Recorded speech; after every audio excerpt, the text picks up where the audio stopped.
പിതാവുമാണ്. 6നെ 2 ഭാഗിച്ചാൽ എന്ത് കിട്ടും? 6നെ 2 ഭാഗിച്ചാൽ വെടിക്കെട്ട് 2 ഡാം ഉണ്ടാക്കാം. എന്തിന് പഠിക്കാൻ വരുവാടാ നീക്ക്? വെടിക്കെട്ട് 2 ഡാം ഉണ്ടാക്കാം. എടുത്തോ, കണക്കിന്റെ ബുക്ക് എടുത്തു നോക്ക്. ഹിസ്റ്ററിയുടെ പുസ്തകം കൊണ്ട് എടുത്തേ. എന്താ സാറേ? ഹിസ്റ്ററിയുടെ പുസ്തകം കൊണ്ട് എടുക്കാൻ. ആ പറ, ടിപ്പു സുൽത്താന്റെ ജന്മസ്ഥലം എവിടെ? സുൽത്താൻ ബത്തേരി. സുൽത്താൻ ബത്തേരി എടാ, മൈസൂർ. അത് പറഞ്ഞു വരട്ടെ. സുൽത്താൻ ബത്തേരി കഴിഞ്ഞ് ആ ചുരം ഞാൻ കയറി വരണ്ടേ? അന്ന് സാറിനെ പറയാൻ തുടങ്ങി. എടാ, എന്താ പറയുക? പോർച്ചുഗീസുകാർ ഇന്ത്യയിലെത്തിയത് എങ്ങനെ? ജീപ്പിലോ? പോലീസുകാരല്ലേ? പോലീസുകാരാണ്. ആ പോർച്ചുഗീസുകാർ. അതെനിക്കറിയത്തില്ല.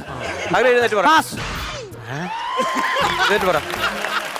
കപ്പെമ്പായിട്ട് കപ്പയും കൊണ്ട് പുഴുങ്ങി തേട്ട് പായി